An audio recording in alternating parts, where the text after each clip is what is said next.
Okay, so today we begin with 1.1, the order of operations.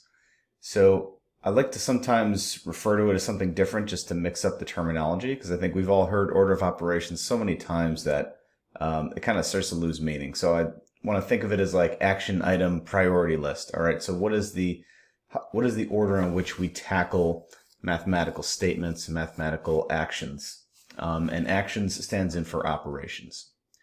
Again, what do I mean by operations? We're talking about the notion of groupings, times and divide, plus and minus, as well as exponents, which is just repeated multiplication. But we'll get into all that later. So the order in which we tackle those things is actually very, very important. So what I like to do is, when I can, give a little bit of history, give some applications of like why we would care about this, and then we take it to the abstract. So the power of math is in abstraction, right? Which means to kind of remove unnecessary complications or complexities and get to the essence of what's happening. Some people also refer to something like this as like first principles thinking, coming at this from just the bare minimum of what's necessary, what makes this thing tick. So that's kind of the goal, is that we get to there, because then we can solve much more complicated problems by being able to reduce the complexity down to nothing, or to the bare minimum. So where does order of operations come from? It's actually not that old, because the way we used to write up and compute math problems was literally in written word. Somebody would write out the words 2 plus 1 equals 3, things like this. And it was only around the 15th to 17th century that we started to get algebraic notation. And really, you can just think of that as, just thinking of writing with symbols. And so writing math with symbols actually took a long time to come up with. We've been doing this for thousands of years before even thinking to come up with a formal language that holds all the things that we might want to do. And so math today looks very, very different than it did even just a couple hundred years ago. So around this time, it was interesting that some places actually spontaneously started coming up with symbols for the same things, but they were different symbols, right? Plus in China looked different in India and Europe. But we all kind of around the same time came up with the same symbol for the operation. So that's pretty fascinating to me. But anyway, what we see now is a much more rigorously defined set of order of operations. And part of that, people conjecture, is that our reliance on computers. We need this to be very rigid and unbending, because computers are rigid and unbending, and they need to have direct instructions that work every single time. And so this helps us create this universal language of computation across all borders, right? So this really does transcend cultures in so many ways. So we have this kind of universal set of rules. Some of it can be seen as arbitrary. It is the way it is because we set it that way. We could have started down a different path, but the fact that it is the way it is now means we have to stick with it. Because otherwise, if somebody thinks it's different, we might overshoot the moon. We might be calculating your paycheck wrong. We might build computers, in a wonky way. So we need them to be set. So that's kind of the rough history behind it. There's no one person that we can say, oh, he was Dr. PEMDAS, he came up with order of operations. That's not really what happened. What happened was we all kind of converged on this set of things that worked. So, and that's just only a couple hundred years old. When you think of math, you think it's pretty old. So we have some examples to work through of why we might care about this, and then how it works in practice. The reason that we're going to focus so much on just computing by hand these problems is because this forms the basis for mathematical thinking, what we call a number sense, having like a feel for numerical statements and mathematical objects. So even though you might say, hey, I can just do this in my calculator, why are you making me do this by hand? the reason is the same why you don't have Google Translate write your English paper for you. It won't really roll off the tongue. There's something missing. There's a human element and there's a connection there that you need if you want to be able to wield this thing in the way that you want to and the way that your field wants to, your discipline wants you to. So all that being said, let's jump into doing some problems and then I'll show you kind of how I think about it, how I recommend you think about it.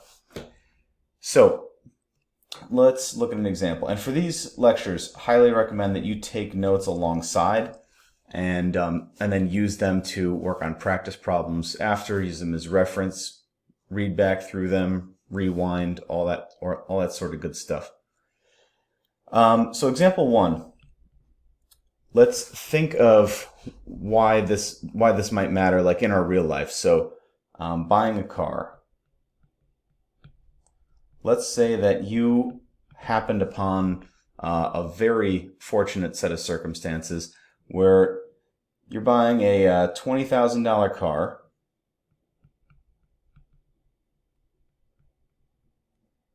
Let's say that's the price. And you have, it just so happens that today there's a 20% discount as well as a $1,000 rebate, right? Because you're a college student. I actually had something similar happen when I bought my first car. I was just out of college and I was able to get some discount and a rebate. So something similar like this actually happened. So you get a 20% discount and a flat $1,000 rebate. The question is, what order do they occur in, and does that matter? You might think that it doesn't. So let's think about it. Do I take the 20% discount off of the car price and then subtract $1,000 from that? Or do I take $1,000 off the $20,000 and then take the 20% off of that? So let's take a look in this kind of fuzzy scenario what happens. So in option 1, we'll say we'll take the $20,000 and we will find that 20% discount. One way you could do it is multiply it by 0.2 and then subtract that amount off. So that would be, what, $4,000. So then the 20% discount leaves us with 20,000 minus 4,000 equals 16,000. So if we did that first, we're left with 16,000, and then we also have the $1,000 rebate. So then we take the $16,000 minus the $1,000 rebate, and this leaves us with 15,000. So at the end of the day, with this option of calculating it, we'd be paying 15,000 for this car. Okay? But it's unclear. If we did the rebate first, here was the 20% first. If we did the rebate first, now we're taking that $20,000 and we're subtracting $1,000, leaving us with 19,000.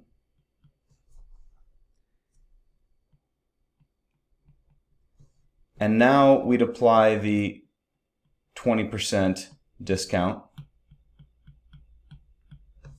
right? And so 20% of 19,000 is going to be what, 3,800? Okay. And then we'd take that off of that 19,000.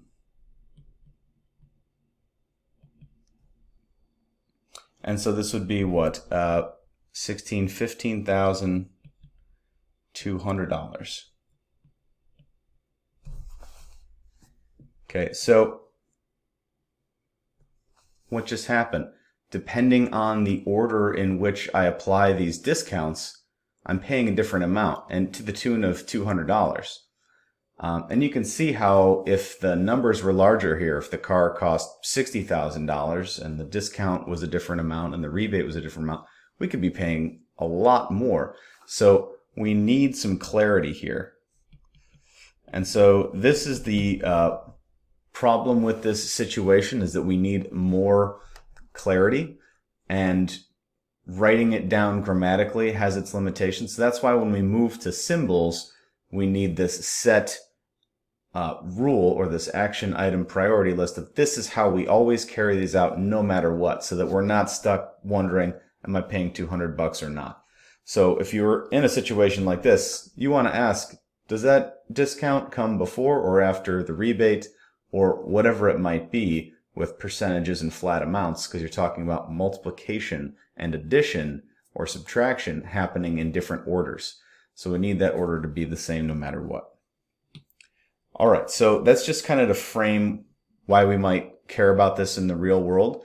And there's countless examples of when this could happen, but I don't want to get caught here. So, and I'll also just say that for this, there's an adage in engineering and math that 99% of a problem should be spent understanding the problem and 1% on the solution. So here we've identified what is really the problem here. The problem is we don't have clarity on it, in what order are these things applied. And so that would be, part of your solution or explanation on where to proceed, right? So let's look at some computation examples now and see how these things work in practice.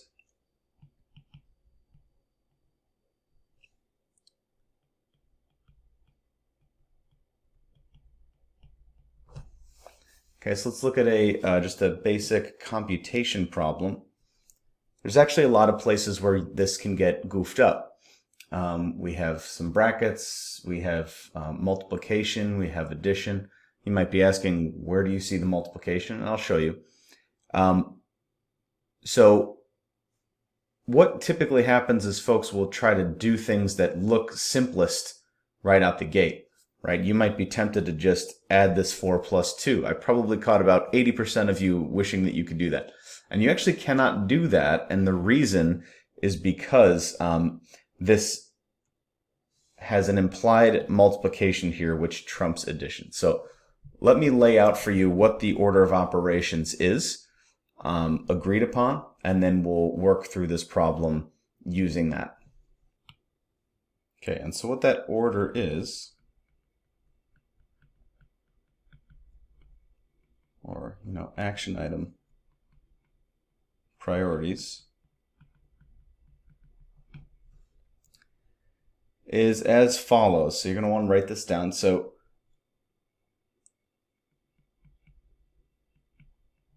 we'll say grouped operations is first.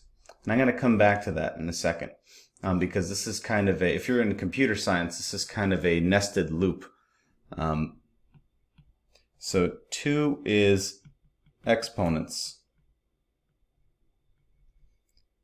which looks like, 2 cubed or x to the n, something like that. So it's repeated multiplication. It's this notation. We'll explore that. Third is multiplication and division. So things like 4 divided by 2, 3 times 8. I'm also going to share with you the different ways to write multiplication in case it's been a while. So some notation here. 3 times 4 is 12. We're going to not really use that x so much, because when we start to use x as a variable or a placeholder, we're not going to want to get confused. So what's very common is we'll use the dot. That represents multiplication, 3 times 4. Also, when a number is adjacent to another number in brackets, this means implied multiplication. And this can come in any order if both of them are in brackets or braces or parentheses, or If the first one is and the second one isn't, that also means multiplication. So all these things mean multiplication. It's a pretty important operation, and there's a lot of reasons why we have different forms for this notation, but for now, suffice to say, it's important to be comfortable with all of them. So when you see this, you should be thinking of multiplication. And division really has two forms that we care about. We've got 4 divided by 2. We've got 4 over 2, kind of as the different ways we express division. And then lastly is addition and subtraction.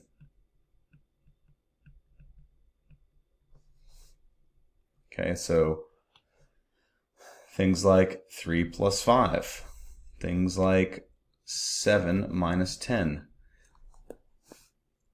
These are the last things that we do. Reason being, these are like the slowest operations. And up here, these things are faster and then fastest. Right? Exponents and grouped operations, these happen the quickest. This might not make sense because we don't really see numbers as being speedy, but this is the way I view them. So if we think about this for a second before we get back to this problem, I promise we'll get back there. If we think about this for a second, we just play, which is really important that you learn to play with numbers. So play with this for a moment. Let's do, just in your calculator, do 2 plus 2 plus 2 plus 2. Okay, and what do we get? Well, we get 2 plus 2 is 4, plus 2 plus 2. All this should equal 8 at the end of the day, right? Because what did we do? We had 2 things, we added 2 more, added 2 more, added 2 more.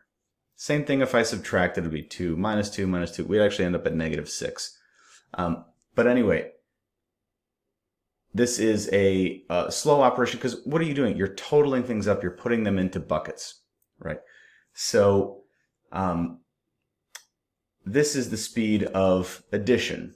We're kind of adding things on. You could add larger numbers, but if I added like 2 plus 200, what do you get? You get 202. Okay, and so you could play with this in your calculator.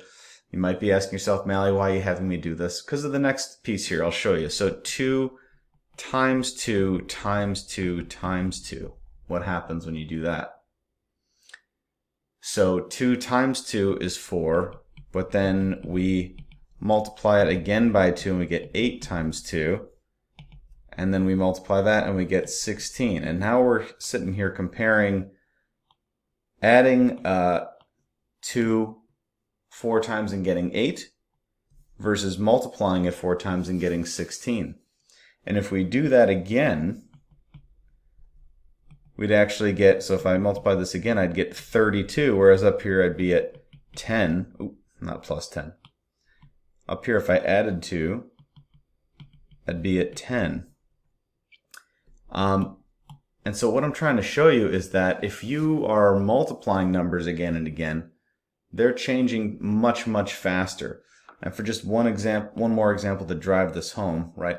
What's the difference between, 3 plus, let's say, play with this. The difference between 3 plus 50 and 3 times 50, or let's use the other notation too, 3 times 50. Up here we'll get 53, and down here we'll get 150. So it's triple the size, which makes sense, right? But again, I'm just trying to differentiate these things in your mind, because when we start to bring in other symbols like variables for placeholders, these tend to get, the sense of the difference of the operations tends to get lost. Okay, so that's why I say that this is faster than addition and subtraction. Right, so this is slower. And then if we look at exponents, well, actually, let's wait a moment on that because we don't have those yet. But we know that these are the fastest, right? All right, we'll get back to that. So if we look back at this equation, what am I doing first? If I go to my order of operations, we look to grouped operations first. And what this means is anything that's in brackets with an operation. Okay, that's important. So, 8 divided by 4, things like this. The reason I have to say that is because if you look down here, we have brackets involved, but there's no operation inside the brackets, right? There's multiplication outside, but there's no operation inside the brackets. So this is what takes the first priority, is a grouped operation. What we're saying is zoom in here, like with binoculars, zoom in over here and take care of this thing first, even though it might be addition and there's multiplication happening elsewhere. This is what takes priority, right? So that's why it's kind of like project management, right? We're zooming in what needs our attention first. Okay, this grouped operation. And so that's what's happening here with this 3 plus 5, because this is in brackets and there is an operation inside. Okay, so I'm zooming in here. 3 plus 5 we know is 8. The best you can, try to not use your calculator for this unit, but don't, torture yourself. And I like to change only one thing per line. Okay, until we really get used to this, we shouldn't be racing through it. Now I see, all right, do I have any grouped operations? No, I don't. Do I have brackets? I have brackets, but they're around one singular number. Okay, so I have brackets around 8, but it's just meaning multiplication. I also have addition here, but we know from our order of operations that multiplication is faster than addition, so we take care of that first. So positive 2 times positive 8 gives me a positive 16.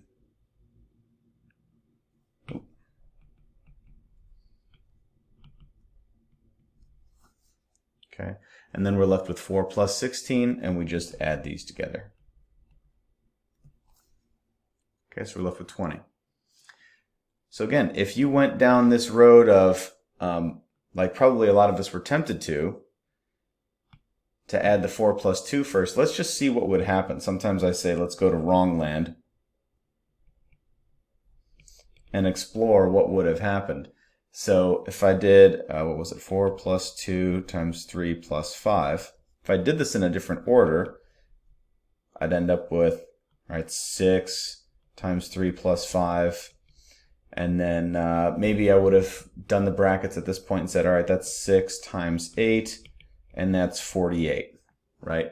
So how does 48 compare to 20, right? Not even close. So we can't go off the path here. So this is something that makes math feel inflexible, and in some ways it is, but we need to be on the same page with this. So the more practice you do here, the better it will serve you later on. So it's got like a steep learning curve maybe to begin with, but it pays off huge dividends later. So flashcards, doing a bunch of problems, getting your questions answered. Huge to do this in week 1, week 2, week 3. All right, let's go through a little bit more complicated example, and we'll bring in exponents into the mix.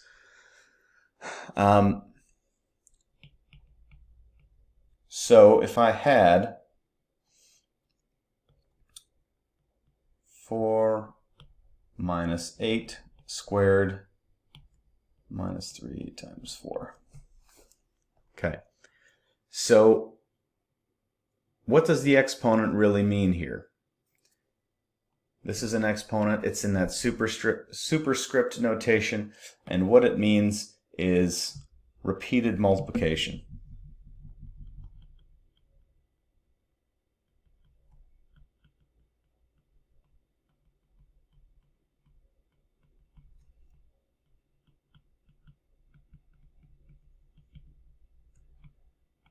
Okay, so to put that into perspective, so we'll put this in kind of like a thought bubble over here. To put that in perspective, exponents are repeated multiplication. What is multiplication? Multiplication is repeated addition.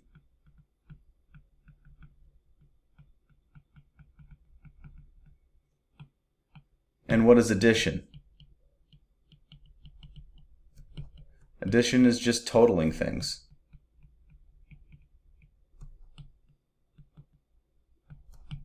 Or grouping things up into buckets. So you can probably see how, right, addition is the slowest thing you can do between numbers. Multiplication is repeating that process at a faster rate, and then exponents are repeating that process at a faster rate. So you've heard about, clearly this year, you've heard about things growing exponentially. That means at this really rapid rate of repeating a what we call a growth factor, or a piece of multiplication over and over. So it grows very, very quickly. So exponents are like the top tier operation. Multiplication and division are underneath that, and addition is the slowest, and that's why it's lower down. So we take care of that first, but we also know that grouped things say, well, before that whole priority list, zoom in here. So where do we see brackets now back in this problem? We see brackets here because of this subtraction inside. So we take care of that first. So we say, all right, 4 minus 8, this needed to be done first.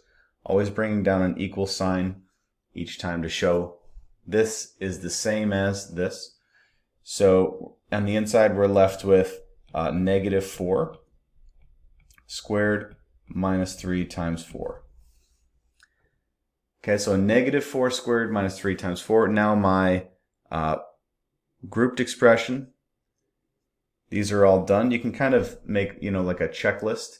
These are all set. Now I'm moving into exponents.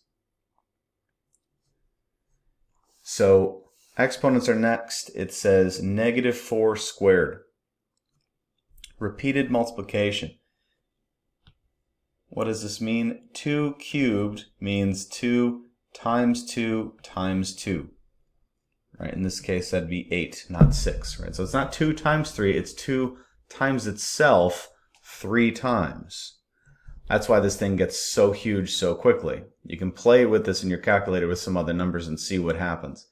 But negative 4 squared is really negative 4 times negative 4, which then leaves us with negative times a negative is positive 16. And I'll unpack that in a different video, operations with negatives and positives. But we'll end up with positive 16 minus 12. And you might say, Mally, where'd you get that 12 from? Well, right there is I took care of multiplication at that second step. So I'd taken care of exponents, and then I took care of multiplication. So really, if we did this one step at a time, this would have been equals 16 minus 3 times 4. And then equals 16 minus 12. Negative 3 times a positive 4 leaves me with negative 12. And then I'll be left with 4. Okay? And again, if you did this any other way, you will probably end up with a different number. So we have to be very rigid about this set of rules.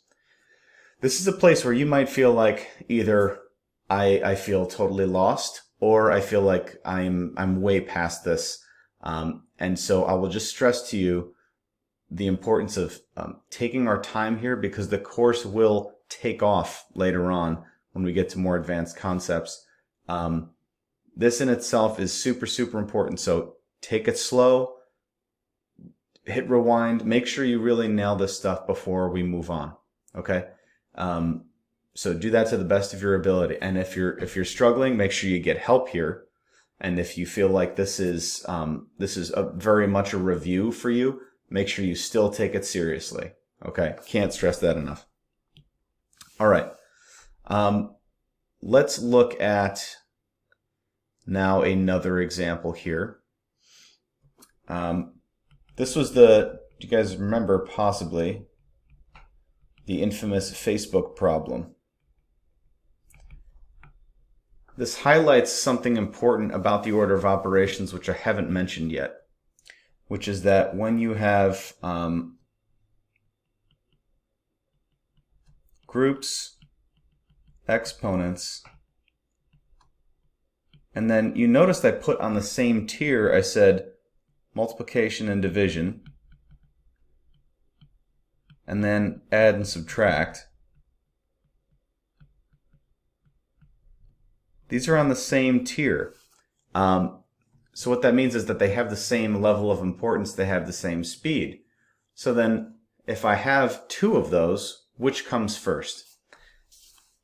What wasn't stressed to me as a kid, and I think a lot of my peers, and this is why this became a viral problem on Facebook, is that the way that you have to tackle this is you go left to right in the order that they appear if there's a tie.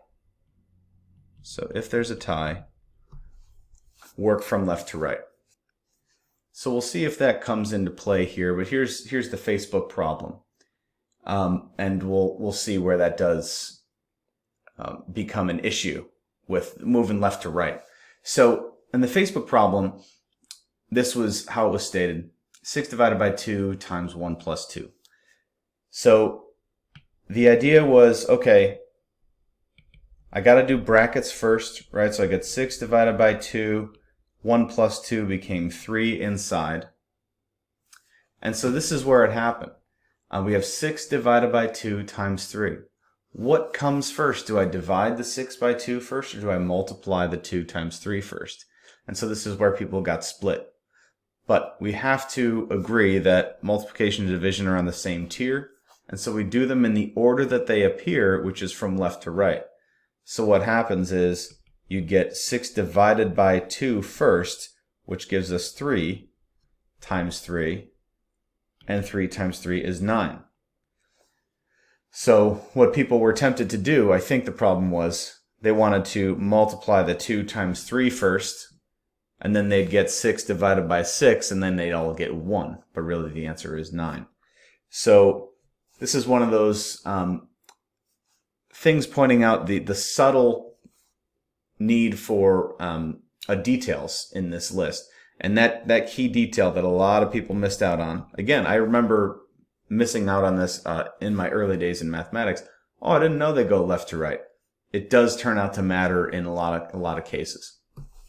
So that is something to be aware of, and it will occur in your practice. So let's look at some more advanced problems here.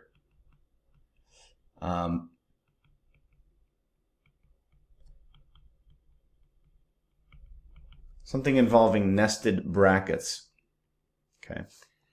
So we're gonna ramp up the difficulty here. So if I had, say, often you'll be given the instructions to evaluate, and you are encouraged to do this line by line and show your work.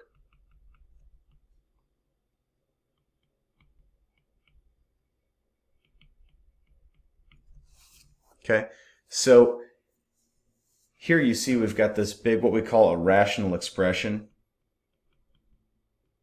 And for now, you can just think of this as meaning big fraction, right? But again, you can think ratio means, ratio means fraction, it means comparison. So we have this big fraction, and we got to figure out how this fits into the order of operations. I'll tell you right now, this is a place where it's nice to write as a human being. This notation is nicer to represent what we've got going on, but a computer doesn't read it this way. If you fed this to a computer, you have to be more careful. And what you have to do is say, all right, what I'm really doing, Mr. Computer, and if you talk to your computer like that, maybe talk to a psychiatrist. But Mr. Computer, I'm taking this top group and I'm dividing by this bottom group. So there are these implied brackets.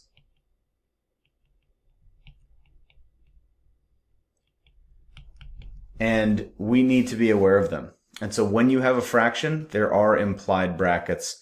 You might even draw this diagram for yourself to kind of remember, hey, when I've got a fraction, the top is always a group and the bottom is always a group. And so what does that mean? That means that I have to do each of them at the same speed because they're both top priority, right? So that means they both get done before I divide, because where's division? It's on rung 3. So we can take a look at them separately or together, but they're both kind of top priority. So within the top here, what am I going to do? I can almost like, forget that the bottom's a thing for the moment. Don't actually erase out your notes there. But just zoom in on the top, what's happening. I have within it a set of brackets right here. I have multiplication. Right, I've got brackets, I've got multiplication that will happen there, and I've got subtraction. So I can take care of those things in that order. So the first thing I'll do is say, well, that's 6 plus 1, that's a 7. So 15 minus 3 times 7. And in the base, why don't I work it along at the same speed? All right, and if this is too much, just kind of, you can parse through it, hit rewind. But in the bottom down here, what's at my top priority? Well, again, I have brackets and I have subtraction within them, so I'm going to take care of that. And what does that become? That becomes 6 minus 8 is negative 2. Oop.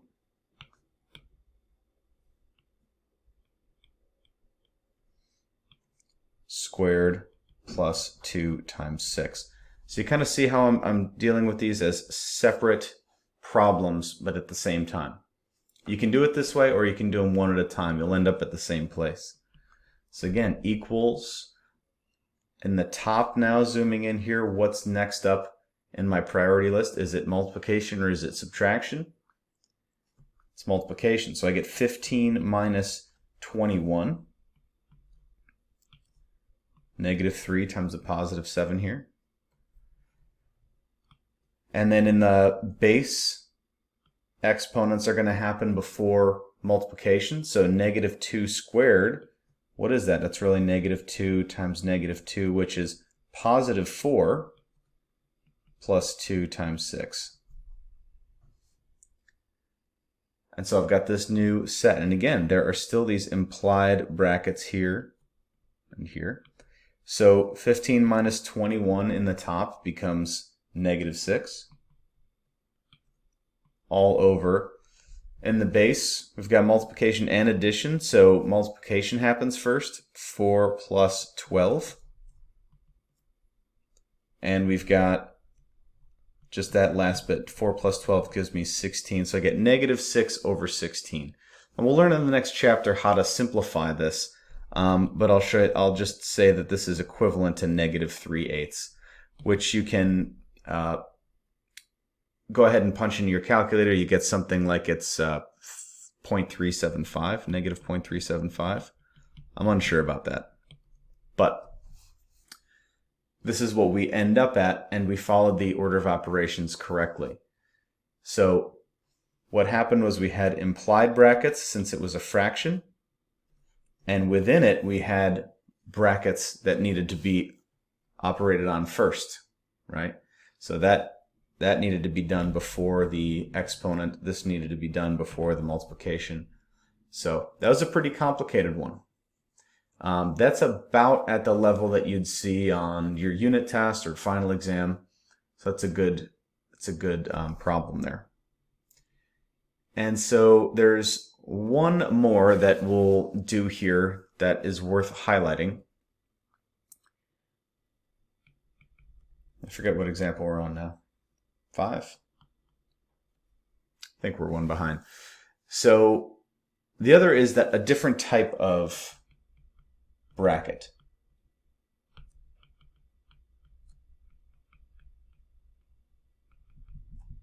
And that is these straight brackets with a number inside.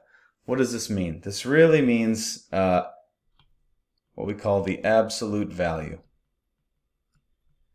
And this is something that is unnecessarily complicated in math education. I sincerely don't understand what people are doing out there teaching absolute value.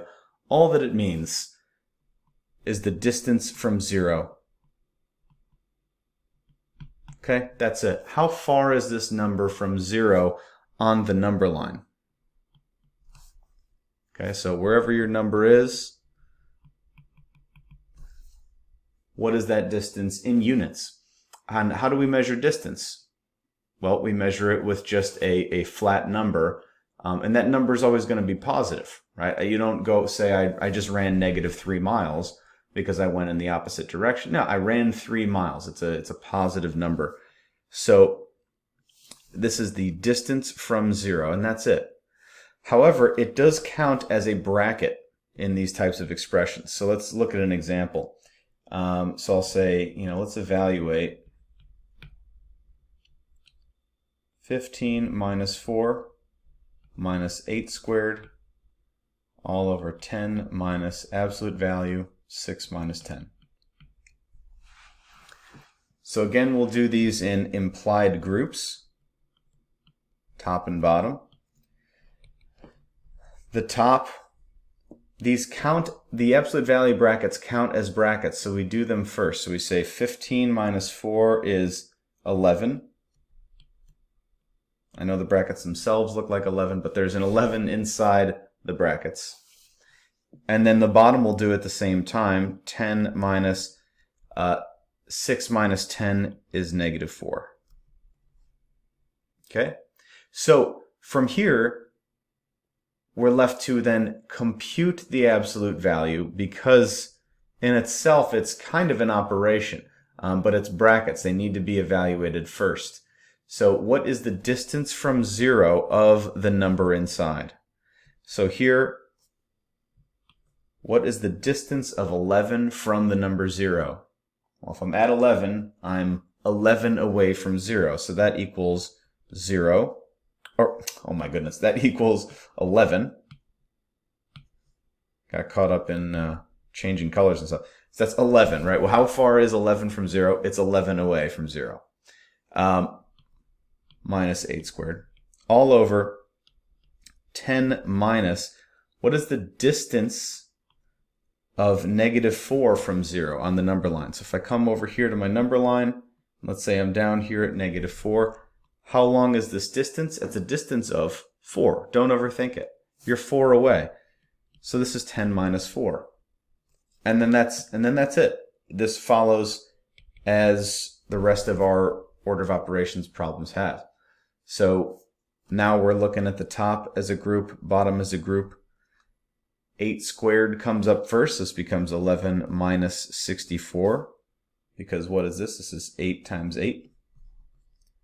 All over 10 minus 4 in the base, that's 6. And then we're just left to finish up the top and then do the division. So 11 minus 64 is what? -53. All over 6. And that does not resolve nicely. So we can just leave it as is, or you can get a decimal approximation for that. Either or. But this is how you deal with absolute values. This is how you deal with nested brackets. And so we've covered just about all the different permutations. Now, I will say that in your practice, all the different ways that you can mix these things together cause different subtleties to emerge.